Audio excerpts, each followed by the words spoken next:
네, 여야 원내 지도부가 호흡을 맞추기 시작했습니다. 새누리당 이완구 원내대표와 새정치연합 우윤근 신임 원내대표가 만나서 그동안 중단됐던 세월호 협상을 시작하기로 한 겁니다. 네, 다음 주부터 전국이 활기를 띨 것으로 기대됩니다.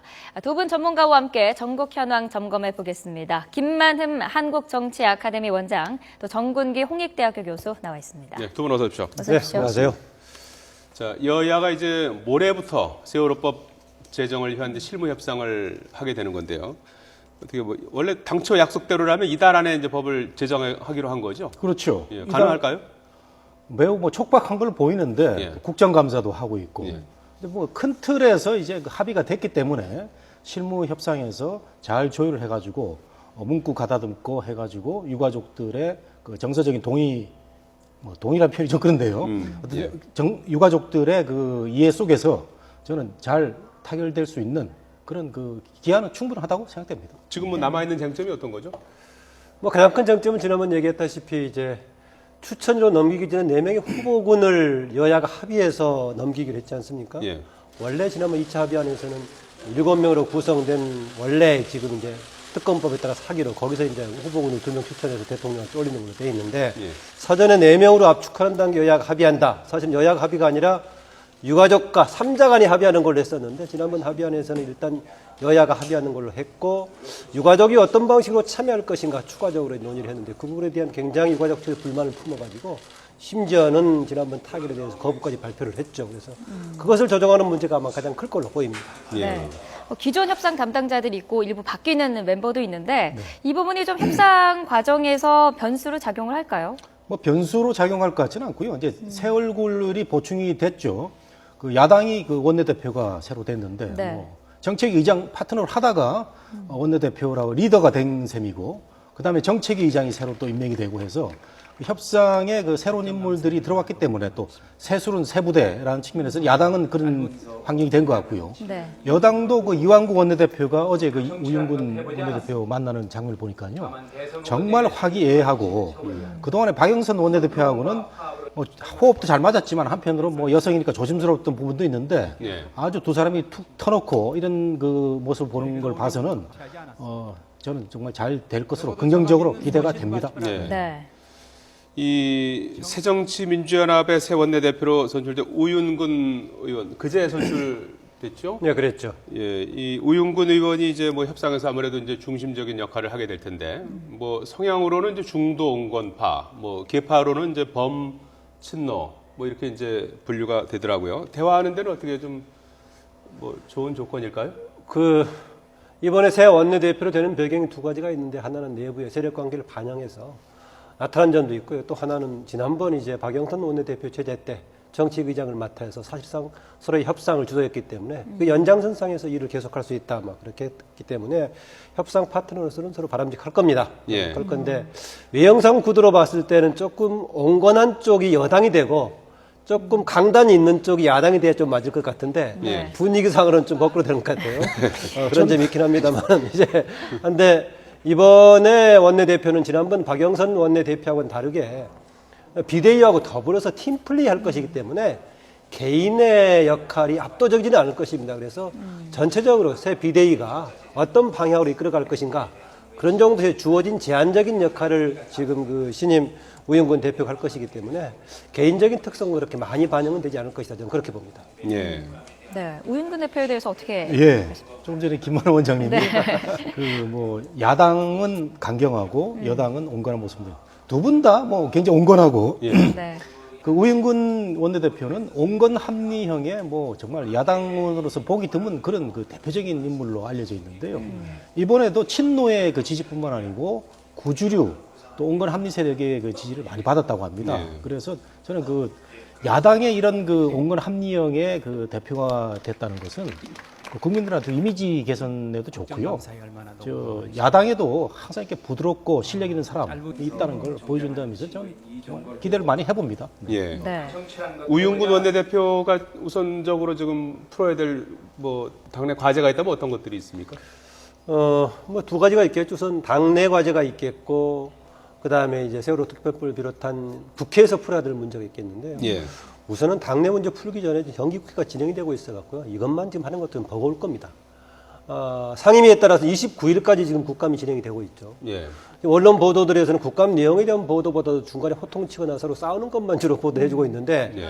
제가 기왕 출연한 김에 그런 뒷이야기, 시청자들이 좋아할 것을 가끔 재밌어하는 것도 보여줄 필요는 있겠지만은 네. 구체적으로 국감에서 어떤 정부하고 관련된 사안들이 쟁점이 됐는가도 조금 충실히 보도를 해준다면은 예. 정부가 앞으로 발전적으로 개선하는 데 좀 도움이 될 거다 그런 점이 있습니다. 어쨌든 신임 원내대표, 원내 사령탑이기 때문에 국감 과정에서 이걸 여러 가지 조율을 해야 될 것입니다. 그 중에 하나가요. 국감 과정에서 세월호 참사하고 관련된 문제가 집중적으로 좀 감사의 대상이 될 거다라고 했었는데 처음 지금 행안부, 안행부 국감에서 하루 이틀 나왔던 거 빼놓고는요, 그 부분에 대한 집중적인 감사가 좀 안 되고 있어요. 그래서 아마 중간 점검 차원에서 이번 주말을 거치면서 그런 부분에 대한 점검이 좀 이루어질 것 같고요. 예. 뭐니 해도 내부적으로는 지금 원내대표를 뽑을 때 이른바 친노냐 아니냐 여기에만 초점이 됐었는데요. 현재로서는 그 부분이 해결이 안 되고 지나갔기 때문에 당 내부에서는 실질적으로 차기 지도부를 향한 경쟁이 시작되고 있지 않는가라고 봐집니다. 차기 지도부 가장 직접적인 단계로서는 이미 조강특위가 구성이 돼가지고요. 각 지역위원장을 지금 선정하는 단계에 들어갈 겁니다. 기존의 지금 지역위원장들을 중심으로 평가가 진행이 되고 이것을 토대로 대의원이 구성이 되고 당원들의 동원 구조가 이루어지기 때문에 이를 둘러싼 논쟁 과정 속에서 비대위원의 한 사람으로서 우영근 원내대표가 어떤 역할을 할 것인가 이것도 좀 주목거리가 됩니다. 예, 조금 전에 뭐 보도 말씀을 하셔서 저도 이제 드리는 말씀인데 이번에 사실 이제 국감이 이게 이제 국회가 이제 파행을 겪다가 이제 뭐 갑작스럽게 이제 합의하면서 이제 국감이 시작됐지 않습니까? 그래서 이제 그 국감 내용 자체가 이렇게 또 실질적으로 충실한가에 대해서도 좀 회의적인 지각도 있는 것 같은데요. 충실하게 국감이 이루어지고 있으면 그쪽으로 이제 초점을 맞춰서 보도가 될 텐데 그렇지 못하다는 얘기도 좀 많은 것 같아요.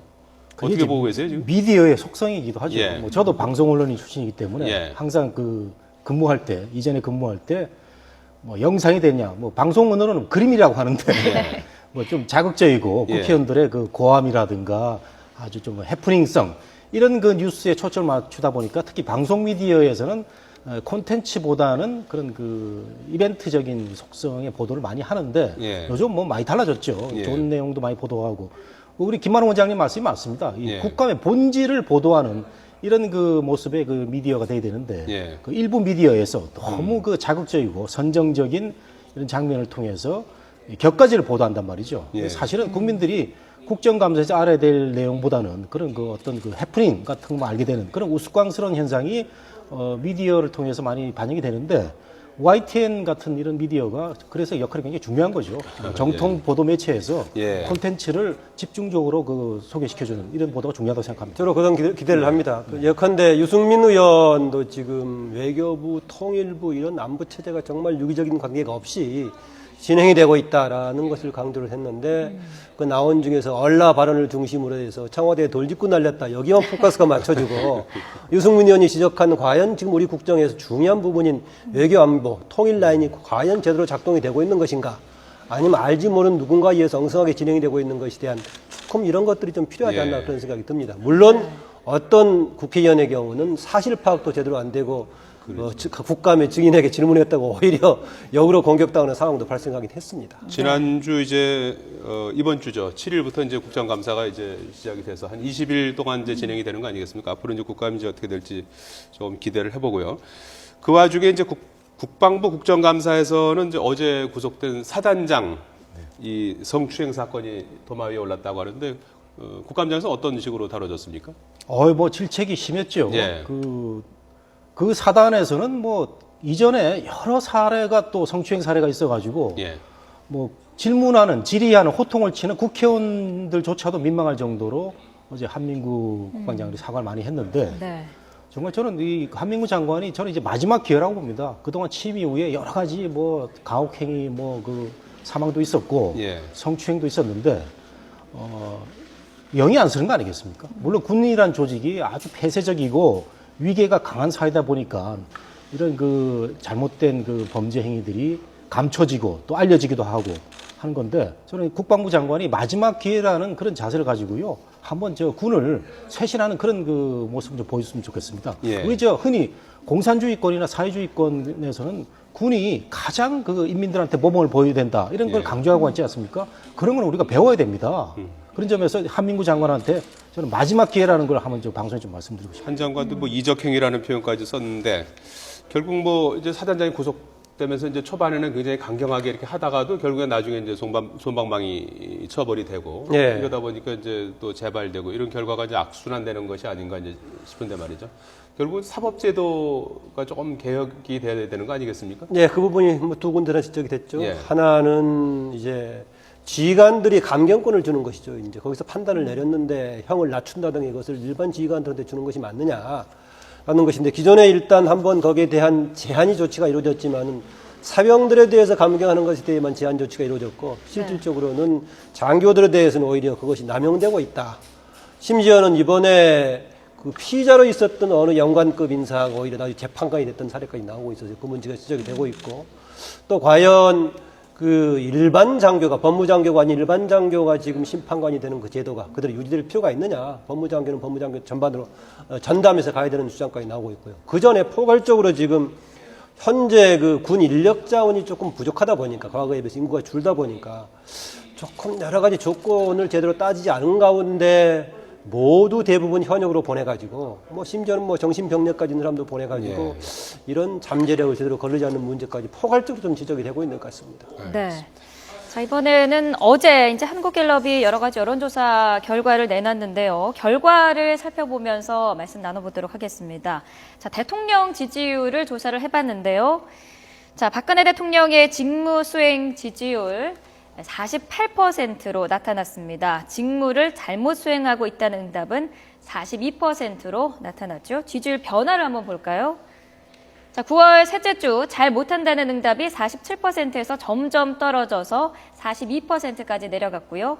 잘한다는 응답은 한 달 전 44%에서 48%까지 올랐습니다. 자, 긍정적인 평가가 한 달 전보다 4%포인트 올랐는데 이유가 뭐로 보십니까? 글쎄요, 저는 뭐 특별한 이유가 없다고 생각됩니다. 그 지지율 그래프를 보면요. 네. 별로 뉴스가 될 만한 그 발표가 아니에요. 길게 빼놓으면 별 차이가 예, 없어요. 예. 항상 뭐 짧게 박근혜 해놓으니까 대통령은 지금 40% 후반에서 왔다 갔다 하고 있고 네. 잘 못한다도 40대 초반 또 30% 후반대까지 나오고 있고 또 당 지지율이 앞으로 나오겠지만 당 지지율도 40% 중반대 20% 중반. 그래서 저는 이게 그 고착화되는 그런 현상이 아닌가 싶은데 야당이 이제 원내대표도 바뀌고 해서 앞으로 올라갈 그 상황 많이 있는 것 같고 대통령은 저 48% 지지율에 사실은 만족할 만한 그 지지율이 아니죠. 네. 예. 지금 경제가 굉장히 어렵고 최경환 부총리가 혼자 뛰어다니고 있는 상황에서 지금 주식시장이 또 좋았다가 최근에 많이 빠졌습니다. 뭐 예. 그런 거 생각하면은 대통령이 앞으로 이제 경제 문제에 대해서 얼마나 그 업적을 남길 수 있느냐 이에 따라서 저는 급전직하도 가능하고 또는 상승도 가능하다 이렇게 보는데 그 올 하반기가 대통령의 그 지지율 50% 치고 올라가는 그게 중요한 변수가 된다고 봅니다. 네.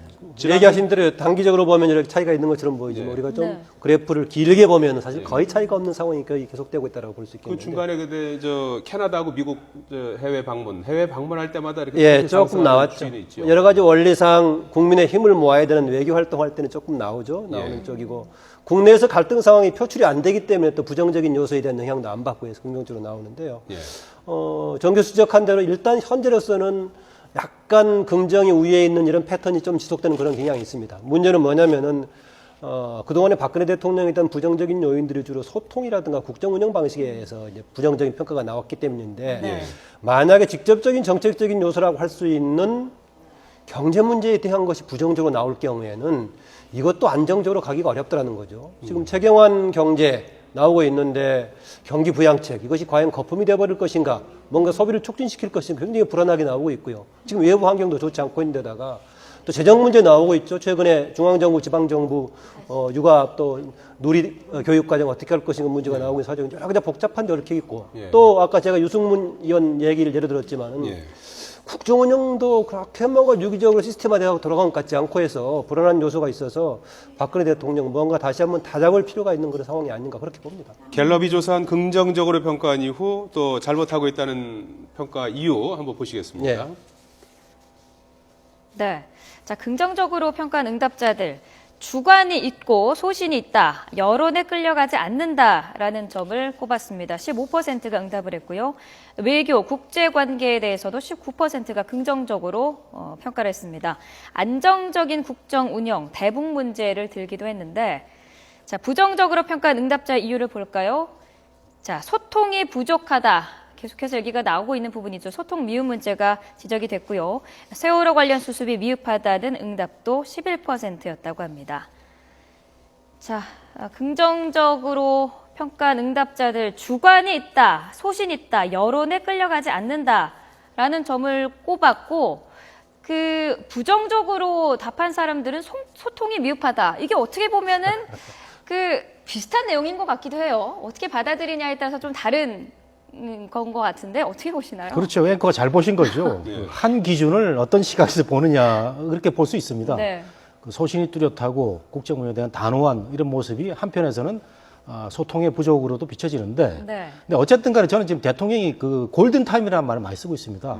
집권을 해서 지금 이제 확실하게 이번 하반기, 내년 상반기에 뭔가를 이제 정부가 해야 되는데 그동안 국회가 많이 발목을 잡았지 않습니까? 그런 골든 타임을 대통령이 지금 강력히 주장하고 있는 것을 우리 의회가 뒷받침을 해줘야 됩니다. 사실은 대통령 지지로 올라갈까봐 경제 발전 안 되면 안 되지 않습니까? 그런 걸 생각하면 여야가 저는 이번 하반기, 내년 상반기에는 확실하게 좀 대통령을 민다는 표현이 좀 그렇지만요. 잘 협조를 해가지고 우리가 한번 점프업 할 수 있는 이런 게 필요하다고 보는데, 다만 제가 오늘 대통령 국정 운영이 한 가지 조금 불안해 보인다고 지적을 하고 싶은 것은 네. 인사입니다, 인사. 네. 계속 인사가 좀 이상해요. 예. 최근에 국정원 기조실장 인사를 보면은 YTN 보도라든가 일간지 같은 데 보면 국정원 기조실장이 뭐뭐 때문에 사표를 냈다고 정확히 나와 있습니다.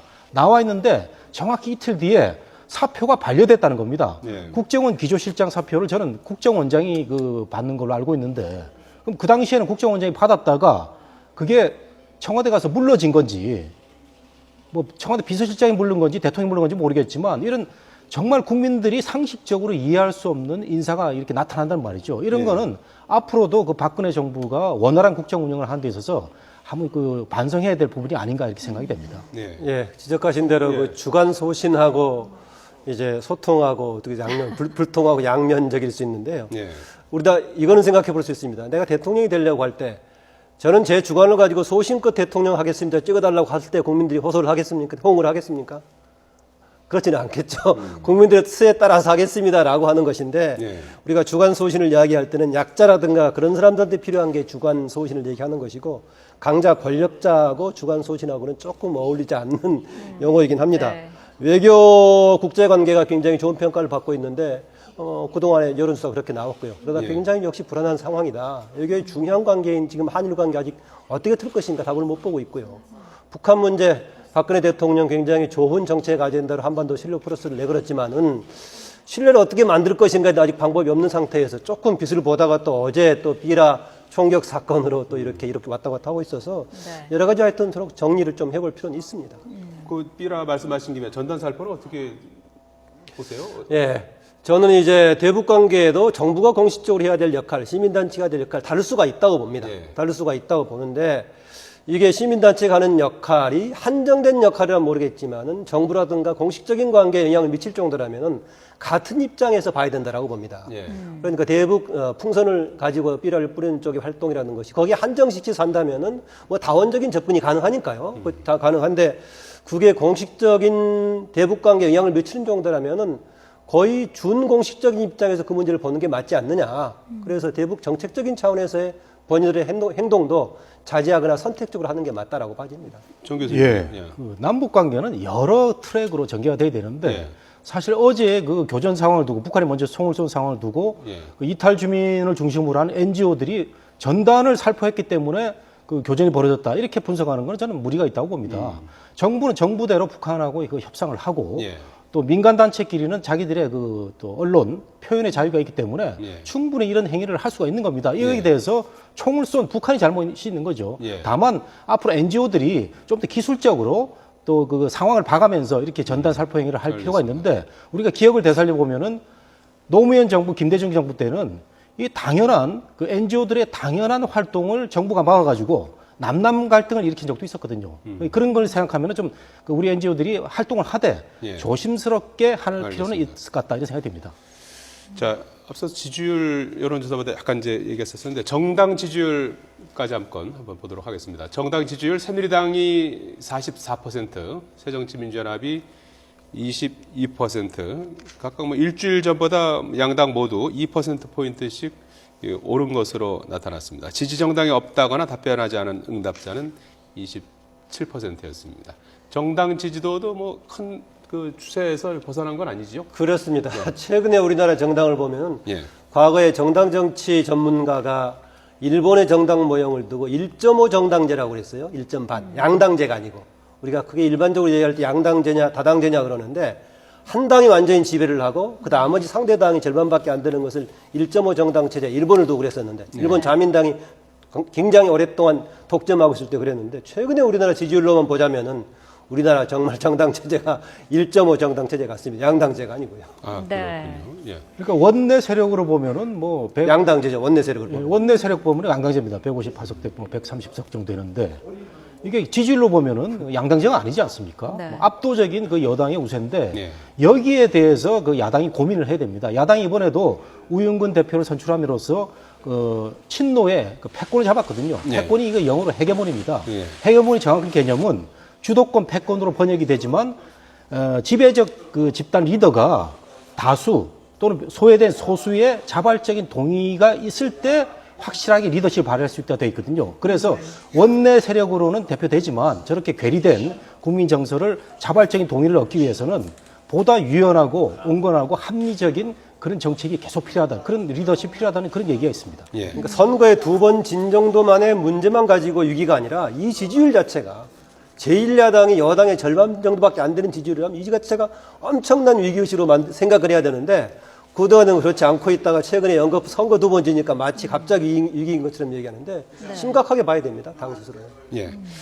그런 말이죠. 일본 산케이 신문 그 대통령 관련 이제 보도와 관련해서 이제 그 지금 상당히 그 외교적인 어떤 그 파장까지 일조짐이 있는데 이 사실 뭐 청와대가 고소한 건 아니죠. 시민단체가 이제 고소를 해서 이제 명예훼손으로 했고 검찰이 이제 기소하기로 이렇게 해서 이제 파장이 일고 있는데 거기에 대해서 간단히 좀 끝으로 언급해 주시겠습니까? 저는 뭐 외교 관계까지는 가지 않을 거라고 봐지고요. 예. 사법 판단에 그칠 걸로 보는데 정부가 오히려 그런 식으로 정부가 아니지만 어쨌든 간에 다른 쪽이 먼저 시민단체가 고발하는 형식이 됐습니다. 예. 정부가 구체적으로 뭐 중간에 끼어든 말이 있었으니까요. 예. 오히려 산케이 신문을 괜히 국제무대에 키워주는 게 아닌가 이런 느낌도 있고요. 그렇게 좀 바람직한 대응이었나 뭐 좀 아쉽긴 좀 합니다. 오히려 저는요. 그렇군요. 저도 언론인 출신이기 때문에 그런 그 생각도 합니다만은 이번에 보도 행위가 아주 그 질이 나쁜 보도 행위입니다. 대통령이 그 청와대에 있었는데 청와대 없었다고 그 보도를 했거든요.